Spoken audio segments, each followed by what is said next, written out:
Hola, buenas tardes. Vamos a dar inicio a un podcast sobre el tema de capacidades y aptitudes sobresalientes. Iniciamos con la primera pregunta. ¿En qué consisten las capacidades y aptitudes sobresalientes? Es una capacidad humana resultante de factores genéticos y de factores ligados a las experiencias, aprendizajes y a los contextos en los cuales se desarrollan los individuos. Una persona es considerada como superdotada, talentosa o sobresaliente cuando tiene un elevado nivel de inteligencia. Por ejemplo, ¿qué necesidades requieren los niños que tienen capacidades y aptitudes sobresalientes? Bueno, los niños sobresalientes requieren de programas educativos diferenciados y servicios más allá de los que suministran los programas escolares normales. Las respuestas educativas que se les ofrecen han dependido de las nociones fisiológicas, psicológicas y antropológicas, sustentadas en un contexto histórico y social. ¿Cómo es un proceso de aprendizaje de los niños con capacidades sobresalientes? Las características intelectuales del individuo se desarrollan a través de la asimilación de los procesos y prácticas sociales. Se construye en parte socialmente y que tiene interdependencia con otras variables, no necesariamente cognitivas, como la motivación, sensibilidad social, experiencias específicas, habilidades personales, intereses y aspectos socioculturales. Muy bien. Por ejemplo, ¿cómo consideraban en la antigüedad a las personas que tenían capacidades y aptitudes sobresalientes en algunos continentes o países o en ciertas épocas? En China seleccionaban a niños con inteligencia elevada que prometían ser más competitivos para ofrecerles la educación especializada, que les asegurara una excelente posición en puestos gubernamentales. En Grecia hacían énfasis en el desarrollo de las capacidades individuales. Las metas de las educaciones fue el desarrollo de la individualidad y su potencial latente. La educación de los más capaces suministraría los futuros gobernantes para construir una mejor sociedad. Por ejemplo, en la Edad Media, ¿cómo influía o cómo se trataba a estas personas?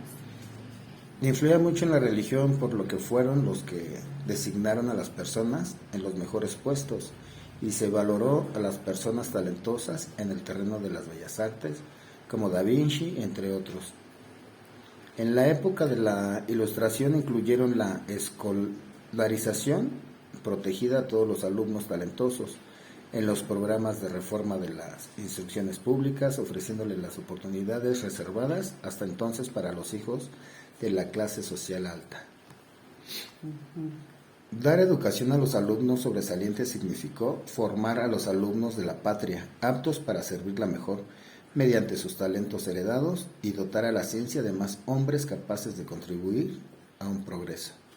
En el siglo XIX se renovó la fe en las capacidades humanas para el desarrollo científico y tecnológico de la sociedad, mediante la aplicación sistemática del conocimiento.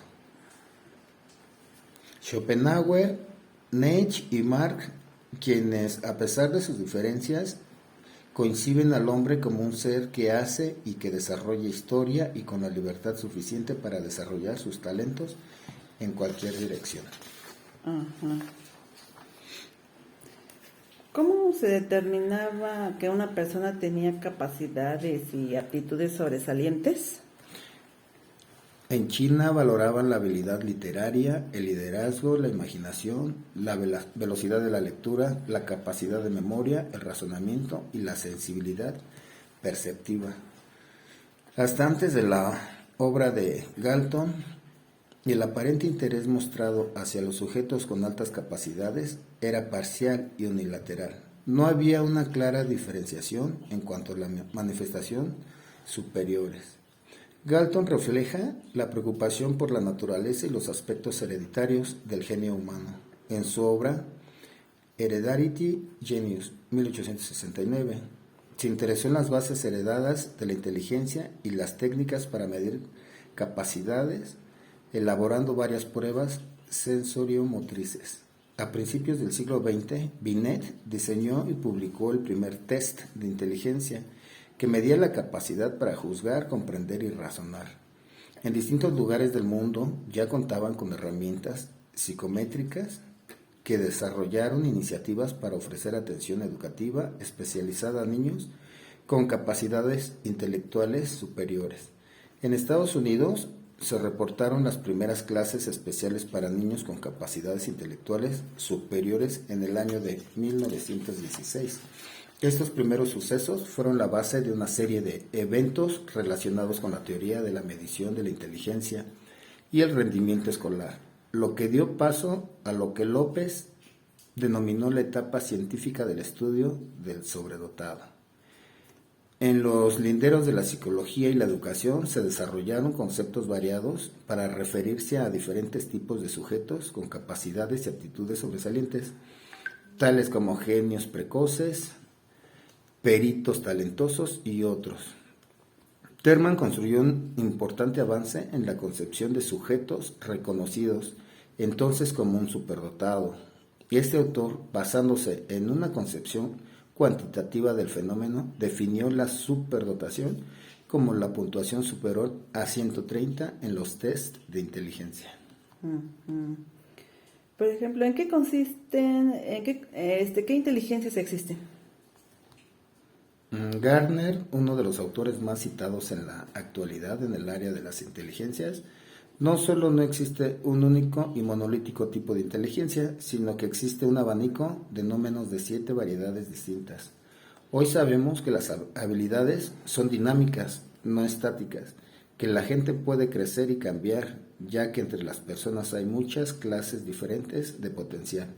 El talento y la habilidad humana son mucho más amplios y de naturaleza más diversa de lo que nunca supimos.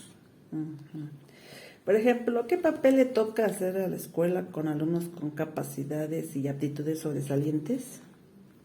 Número 1. La escuela, a través del proceso educativo, debe de ser el medio que proporcione al niño la adquisición de conocimientos y habilidades que le ayuden a describir y a desarrollar sus capacidades potenciales. El 2, el sistema educativo debe de ayudar a que cada alumno encuentre una parcela en la que sus facultades personales puedan aprovecharse plenamente, en la que se sientan satisfechos y felices. La número 3, además, debe proporcionar una educación que prepare al alumno para la vida, desarrollando todos sus talentos. Existen algunos modelos de inteligencia. ¿Cuáles son? Existen 3 modelos de inteligencia: la concepción monolítica, la factorial y la jerárquica. ¿Y en qué consiste cada uno?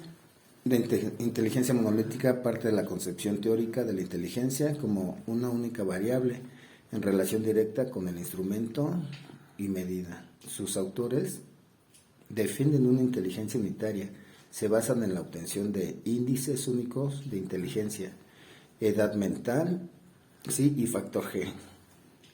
La inteligencia factorial, la perspectiva factorial de la inteligencia surgió posteriormente a la monolítica, responde a la idea de múltiples componentes intelectuales. Los 2 modelos más importantes de esta concepción son los de Thurston y Wilford. Modelo de las aptitudes mentales primarias. Este modelo define una serie de componentes intelectuales implicados en la explicación de los diferentes tipos de conducta inteligente. No hay una sola inteligencia, sino varias inteligencias. Modelo de la estructura del intelecto es el más representativo de la teoría factorial. Para ir más allá del sí individual, presentó su estructura del intelecto, la cual es una tabla periódica de la mente. En este modelo sugiere que pueden ser medidos hasta 120 talentos. Según él, la combinación de los múltiples factores que componen la inteligencia da lugar a diferentes tipos de inteligencia y en consecuencia a diferentes tipos de superdotación. La inteligencia jerárquica. Los autores de esta teoría partieron del intento de integración de los 2 anteriores, la tesis monolítica y la antítesis factorial, que conducen a la síntesis jerárquica. En este modelo, el factor G se sitúa en la cúspide de la jerarquía, habiendo factores superiores de segundo orden y quedando en el primer nivel los factores primarios elementales, que son los más cercanos a la conducta. El enfoque jerárquico de la inteligencia diferenció entre la superdotación y el talento. Algunos de los autores más destacados de esta perspectiva son Peirce, Cartel, Jaeger y Vernon. Piaget y los neopiagetianos no se preocupan por la dimensión del comportamiento inteligente, sino por la evolución y el desarrollo de la estructura del intelecto, la influencia de la herencia y el ambiente. Existen algunos documentos jurídicos que respaldan el derecho a la educación de los niños con capacidades y aptitudes sobresalientes. ¿Puede mencionarlos? El artículo 3 de la Constitución Política Mexicana: todo individuo tiene derecho a recibir educación. El Estado, Federación, Estados y municipios impartirá educación preescolar, primaria y secundaria. La educación preescolar, primaria y la secundaria conforman la educación básica obligatoria. La educación que imparte el Estado tendrá a desarrollar armónicamente todas las facultades del ser humano y fomentará en él a la vez el amor a la patria, a la conciencia de la solidaridad internacional, en la independencia y en la justicia. Y en la Ley General de Educación, en su artículo 41, se enfatiza la atención de los alumnos con necesidades educativas especiales. La educación especial está destinada a individuos con discapacidades transitorias o definitivas, así como aquellos con aptitudes sobresalientes. Atenderá a los educandos de manera adecuada a sus propias condiciones con equidad social. Por ejemplo, ¿cómo ha sido en México la atención a los niños con necesidades, con capacidades y aptitudes sobresalientes? La Dirección General de Educación Especial de la Secretaría de Educación Pública durante varios años se dio la tarea de adaptar y estandarizar pruebas psicológicas para diagnosticar, entre otros, alumnos con inteligencia brillante y a quienes se les reconoce como personas que requieren de atención especial por su posibilidad de distinguirse debido a su creatividad, su capacidad para analizar, resolver problemas y plantear nuevas alternativas de solución. Y en 1986 se inicia en México la implementación de modelos educativos específicos, entre ellos el modelo de atención a niños y jóvenes con capacidades y aptitudes sobresalientes.